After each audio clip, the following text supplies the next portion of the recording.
Friends, మనము ఊరు తిరుపతికి వెళ్ళేసి వచ్చాక 4వ రోజు మొక్కలు ఎలా ఉన్నాయో చూద్దామా.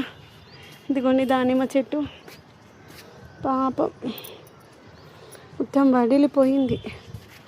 ఈ చెట్టుకి అసలు నీళ్ళు కొంచెం తక్కువైనా మొత్తం కోడి మేలు వేసేస్తుంది. చూడండి, ఈ నిమ్మ చెట్టు కూడా అంతే, ఒక్కరోజు నీళ్ళు తక్కువైతే అట్లాంటి 4 రోజులు లేవు కదా.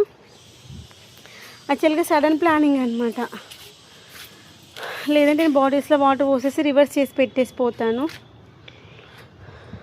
పాప మొక్కలు కూడా అర్థం చేసుకున్నట్టే, కవిత లేదు కాస్త నీళ్ళు ఉన్న వరకు అడ్జస్ట్ చేసుకుందామని ఏమాత్రం ఉన్నాయేమో అనిపిస్తుంది చెట్లు.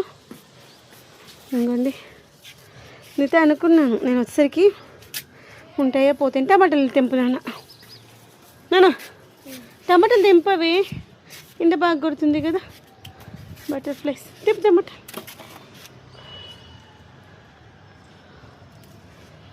రెడ్డికి అన్నీ తెంపుతారు ఏమి టమాటా తెంపమంటే. ఇగో ఎందుకట్లా చేస్తున్నావు, ఏదైనా పని చెప్తే ఎట్టికి చేస్తావు మీ నాని వాళ్ళ దాకా. ఇక ఇక్కడ ఉన్నాయి చూడు చెర్రీ టమాటాస్. ఏదైనా మనము బాధ్యతగా చేస్తే చెప్పాల్సిన అవసరం ఉండదు.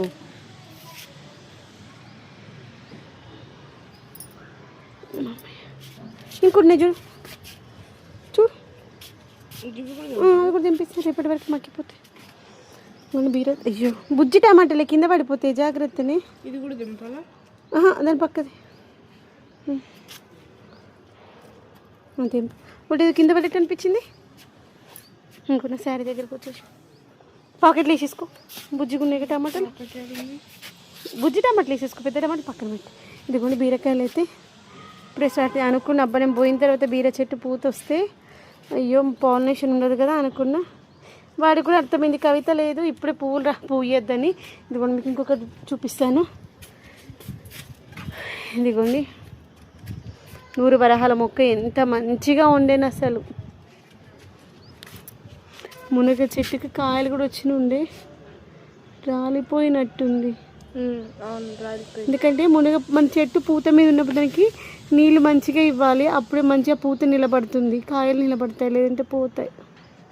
చూడండి ఇక్కడ ఉండే కాయ రాలిపోయింది.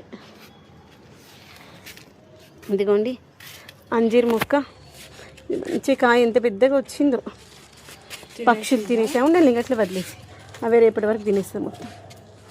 తర్వాత ఇదిగోండి ఇంకొకటి అక్కడ దానికి నేను క్లాత్ కవర్ చేసిన ఉంటే ఇది కూడా తీసేసి పక్కన పెట్టేస్తా, చీమలు వచ్చేసాయని. ఇప్పుడైతే నీళ్ళు పోస్తాము మొక్కలకి. మళ్ళీ ఇంకొకటి గుర్తుంచుకోవాలి, మొక్కలకు నీళ్ళు పోసేటప్పుడు మొక్కలకు పోసే నీళ్ళు వేడిగా ఉండొద్దు, అది ఒకటి గుర్తుంచుకోండి.